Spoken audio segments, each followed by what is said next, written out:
नमस्कार, मी दिव्या हुरकट. साम संजीवनी या विशेष कार्यक्रमात तुम्हा सगळ्यांचं पुन्हा एकदा मनापासून स्वागत. आज आपण चर्चा करणार आहोत कंबरदुखी आणि आयुर्वेद या विषयावर आणि मार्गदर्शन करण्यासाठी आज आपल्या सोबत आहेत वैद्य गौरी मंदार बोरकर. आपण मॅमचं स्वागत करूया. मॅम, पुन्हा एकदा कार्यक्रमात स्वागत आहे तुमचं. चर्चेला सुरुवात करण्याआधी मॅडमची थोडक्यात ओळख करून घेऊया. वैद्य गौरी मंदार बोरकर या आयुर्वेदाचार्य असून त्यांनी BA MS करून आयुर्वेदात MS ही पदवी संपादन केली आहे. संस्कृत विषयाची विशेष आवड असल्याने त्यांनी MA संस्कृत ही पदवी देखील संपादन केली आहे. डॉक्टर गौरी मंदार बोरकर या आयुर्वेद तज्ज्ञ असून गेली 20 वर्षे डोंबिवली, ठाणे, नौपाडा आणि ठाणे घोडबंदर रोड या ठिकाणी प्रॅक्टिस करत आहेत. तसेच त्या पुणे येथे व्हिजिट करत असतात. कोल्हापूर येथील विश्ववती आयुर्वेदिक चिकित्सालय आणि संशोधन केंद्र या ठिकाणी ऑनररी कन्सल्टंट म्हणून देखील त्या कार्यरत आहेत. सांध्यांचे आजार, पाठीच्या मणक्याचे आजार, हृदयरोग, डायबिटीज, पाळीच्या तक्रारी, वंध्यत्व आणि रोगांच्या चिकित्सेमध्ये त्यांनी विशेष प्रावीण्य मिळवले आहे. सध्याच्या या पॅन्डेमिकच्या काळामध्ये विशेषत्वाने ऑनलाईन व्हिडिओ कन्सल्टेशन आणि कुरिअर सेवा याचा लाभ रुग्ण घेऊ शकतात. डॉक्टर गौरी बोरकर यांची जलगाथा, त्रिदोषांतक विडा आणि इन्फर्टिलिटी ही पुस्तके प्रसिद्ध झालेली आहेत. डॉक्टर बोरकर यांना वैद्यनाथ तर्फे धन्वंतरी पुरस्कार, हिंदुस्तान टाइम्स तर्फे ठाणे रत्न अवॉर्ड आणि 2021 मध्ये सुश्रुत अवॉर्ड आयुर्वेद आयकॉन पुरस्कार देखील मिळाले आहेत. आयुष दर्पण तर्फे आयुस्त्री पुरस्कार अशा अनेक पुरस्कारांनी त्यांना सन्मानित करण्यात आले आहे.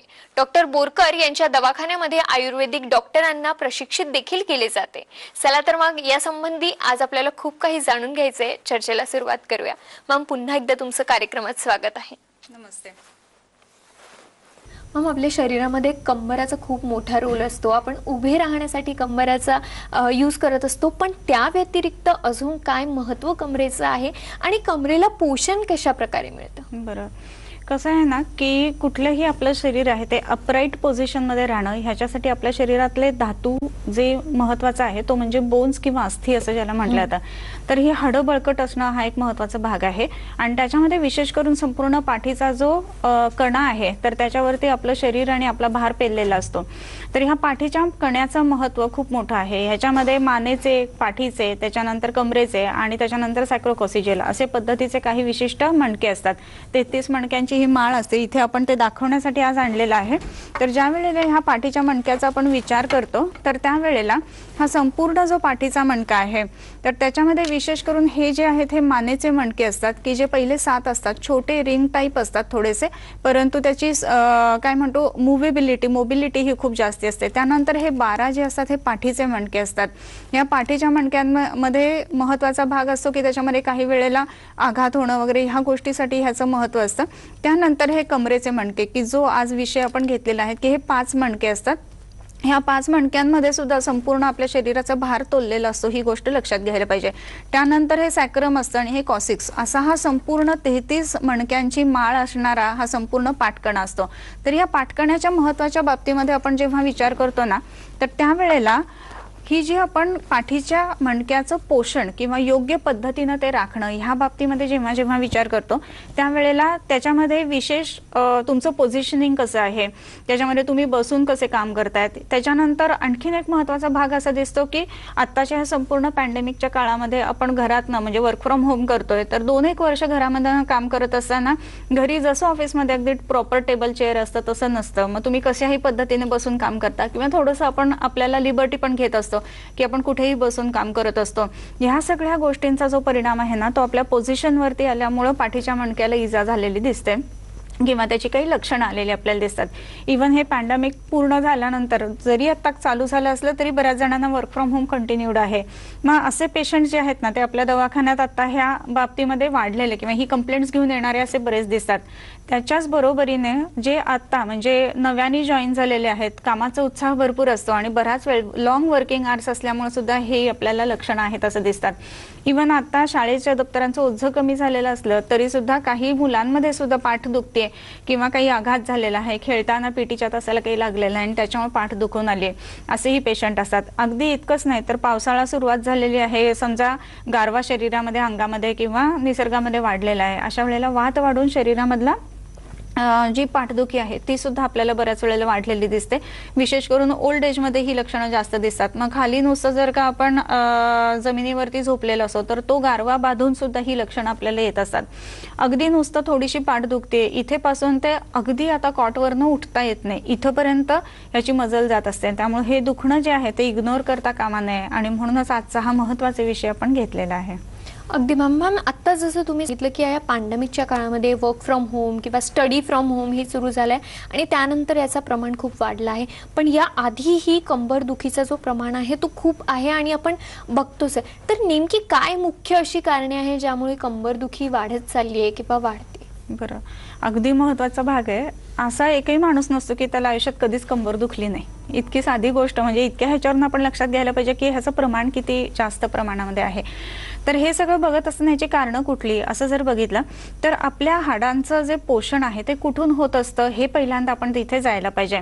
तर आपल्या मोठ्या आतड्यामध्ये शरीरामध्ये जे पोषकांश अस्थि पोषकांश तयार होतात ते मोठ्या आतड्यामध्ये तयार होतात असं आयुर्वेदानुसार सांगितलेलं आहे.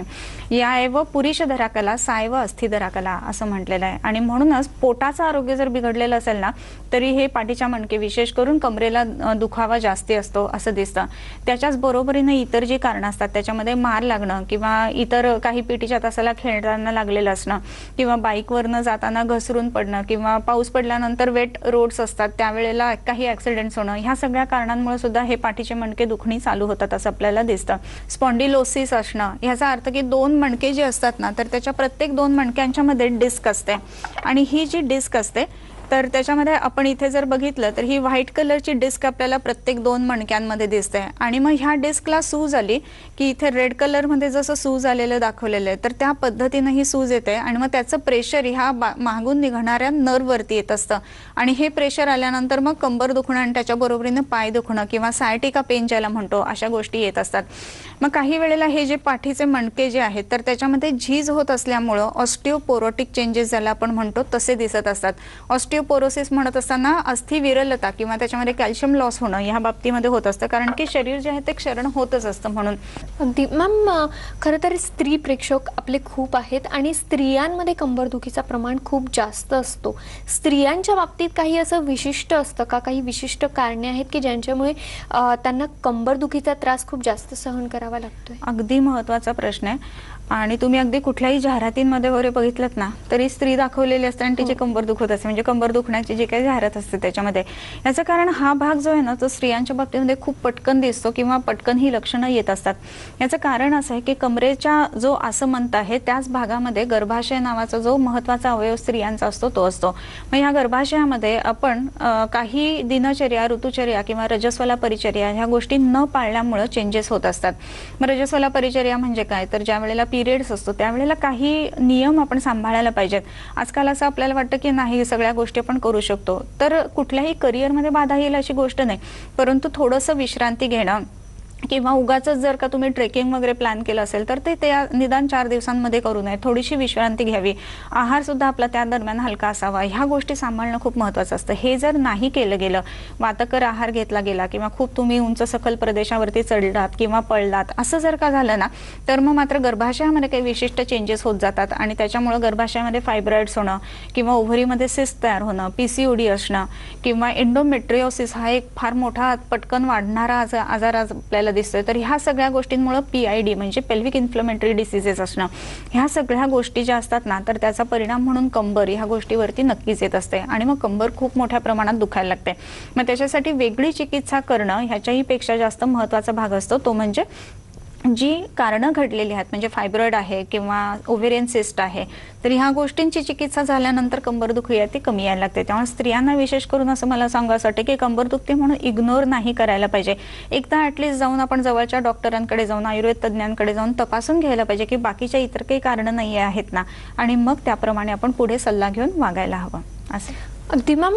काही वेगळी अशी लक्षणे आहेत का की जी लक्षणे आपल्याला लगेच कळतील आणि त्यामधून आपल्याला कळू शकेल की हा कंबरदुखीचा त्रास पुढे वाढणार आहे किंवा होणार आहे? बरं, आता कंबरदुखीचं आपण लक्षणांचा विचार जेव्हा करतो त्यामध्ये एक महत्त्वाचं लक्षण म्हणजे दुखणं हा तर भाग आहे, पण हे दुखणं सुद्धा आहे ना, ते सुद्धा वेगवेगळ्या पद्धतीचं असतं बरं का. मगाशी जसं म्हटलं की समजा युरिनचा स्टोन आहे किडनीमध्ये किंवा युरेटर्समध्ये, तर एक टिपिकल लॉइन टू ग्रॉइन अशा पद्धतीचं पेन असतं, म्हणजे कमरेकडनं सुरू होऊन ते पुढच्या बाजूला ब्लॅडरपर्यंत पेन येत असतं.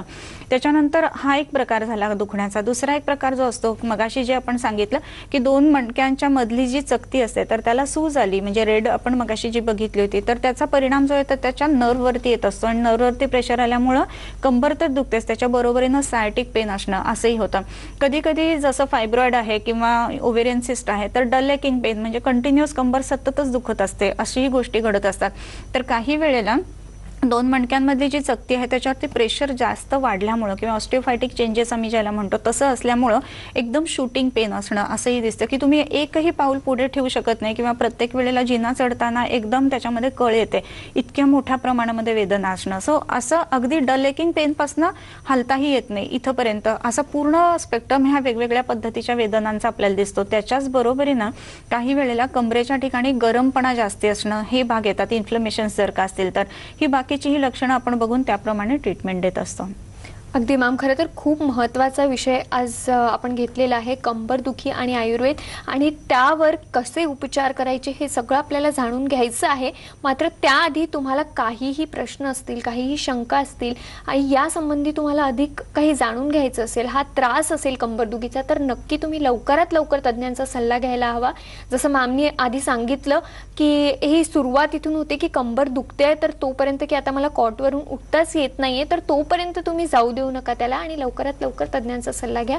त्यासाठी तुम्हाला सध्या स्क्रीनवरती जे नंबर दिसत आहेत ते तुम्ही नोट करून घ्या किंवा श्री रुक्म चिकित्सालय आणि पंचकर्म केंद्राला तुम्ही नक्की भेट द्या आणि तिथे जाऊन तुम्ही मॅमचं प्रत्यक्ष मार्गदर्शन घ्या. खूप छान असं मार्गदर्शन मॅम आपल्याला करतायत आणि अजून खूप प्रश्न आहेत जे मला जाणून घ्यायचे. मात्र एक छोट्याशा ब्रेक नंतर तुम्ही कुठेही जाऊ नका, पाहत राहा साम संजीवनी.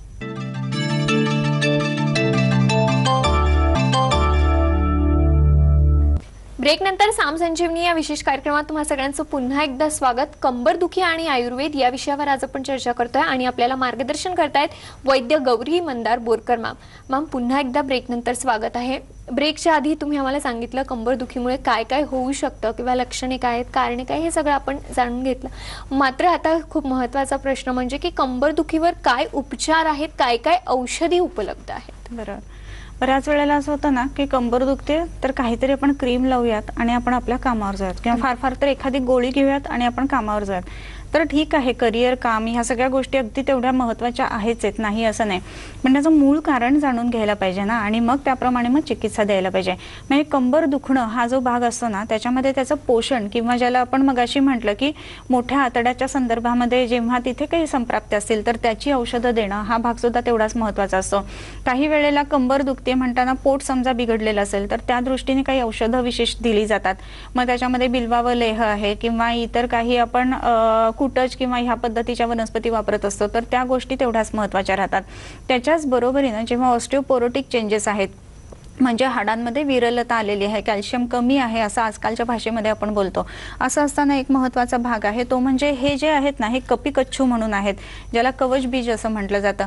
तर ह्याची दुधामधला क्षीरपाक करून देणं असं एक आपण पेशंट्समध्ये देत असतो. त्यांनी ह्या शरीरामधलं पोषण हाडांचं जे आहे ते उत्तम व्हायला लागतं आणि हे पोषण उत्तम व्हायला लागलं ना की मग हाडांमधली जी बळकटपणा आहे ना, ह्या गोष्टी झाल्यानंतर कंबर दुखणं कमी यायला लागतं. त्याच्याच बरोबरीनं आहाराचा जो आपण सल्ला देतो ना त्याच्यामध्ये काही विशिष्ट मेथीचे लाडू खाणं किंवा डिंकाचे लाडू खाणं ह्या गोष्टी सुद्धा तेवढ्याच महत्त्वाच्या असतात, ह्या विशेष करून कमरेचं दुखणं कमी करण्याच्या दृष्टीने.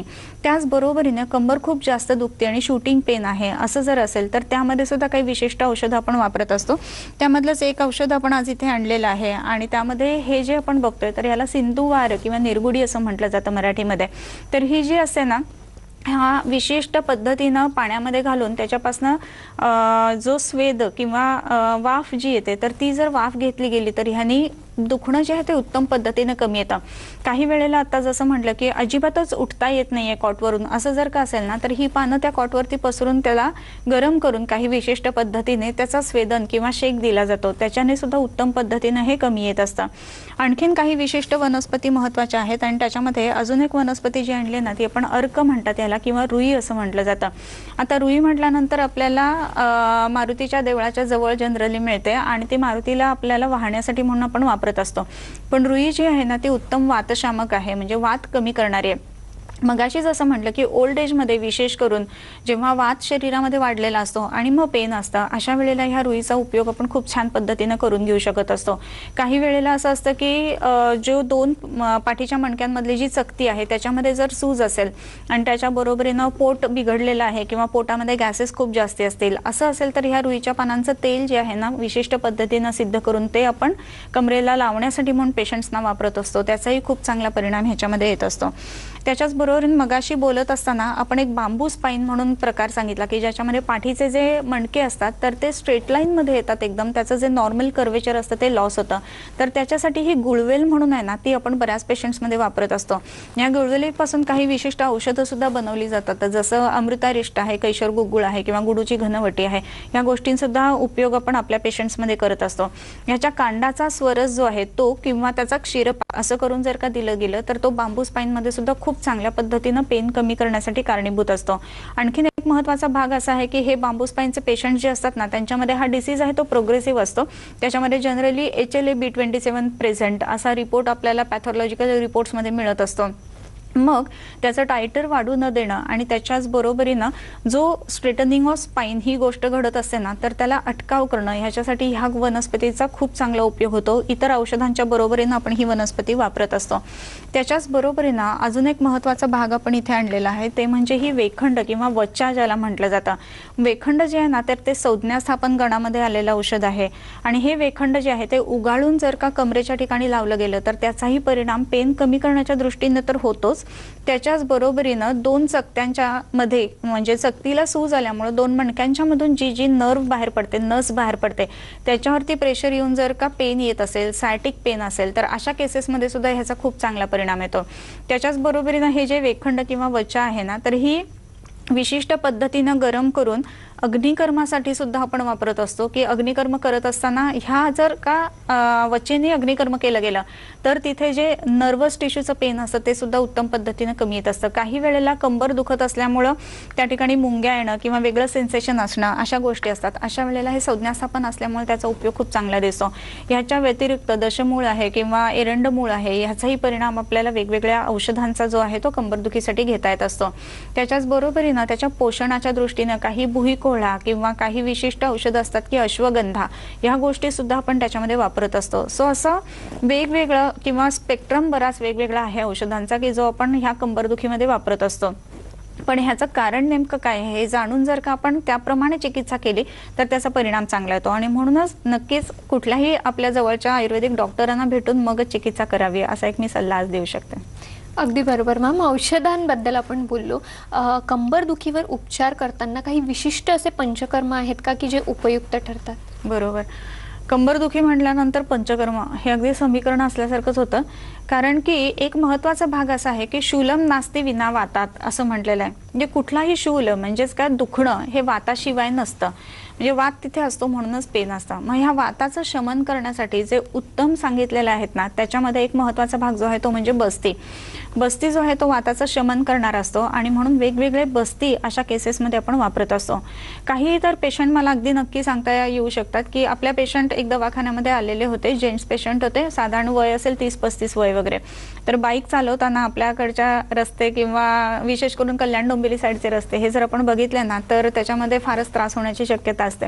मग ते पेशंट बाईकवरून जात असताना अचानक एक खड्डा आला समोर आणि त्याच्यामधनं जे काही त्यांना जर्क बसला आणि मग पेन खूप व्हायला लागतं. ती बाईक तशीच ठेवून ते दवाखान्यात आलेले होते.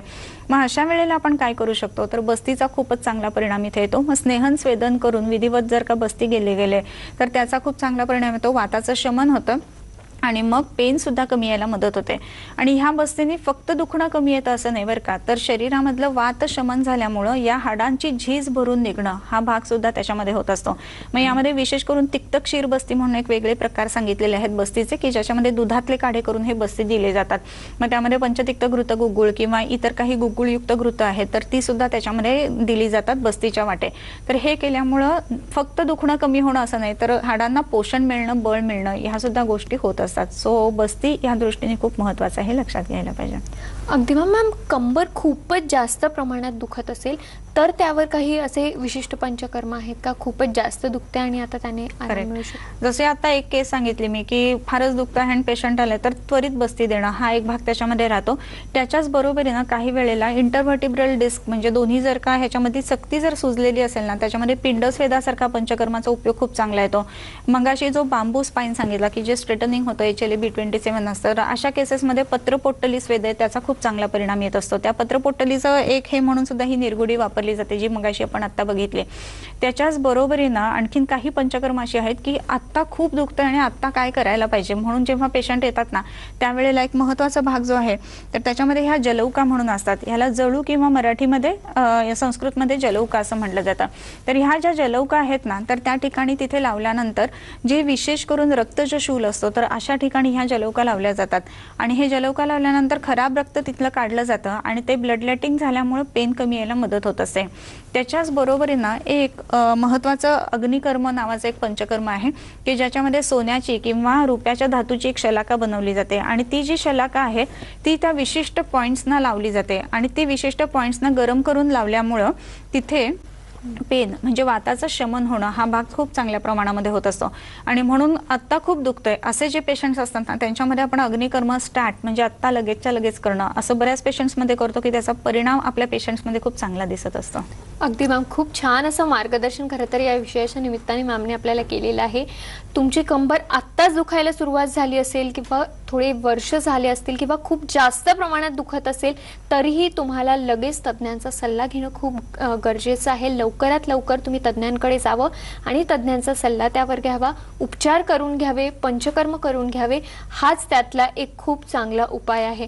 तर नक्कीच एकदा तुम्ही श्री रुक्म चिकित्सालय आणि पंचकर्मला भेट द्या किंवा मॅमचे संपर्क क्रमांक सध्या तुम्हाला आता टीव्ही स्क्रीनवरती दिसत आहेत ते तुम्ही टिपून घ्या आणि नक्कीच तुमच्या या आजारांवर तुम्ही उपचार लगेच करून घ्या. मॅम, तुम्ही ते आलात, खूप छान असं मार्गदर्शन आम्हाला आणि आमच्या प्रेक्षकांना दिलं, त्यास मनापासून आभार. नमस्कार. साम संजीवनीमध्ये आज वेळ होते इथेच थांबण्याची, मात्र तुम्ही कुठेही जाऊ नका. ताज्या बातम्यांसाठी पाहत रहा साम टीव्ही.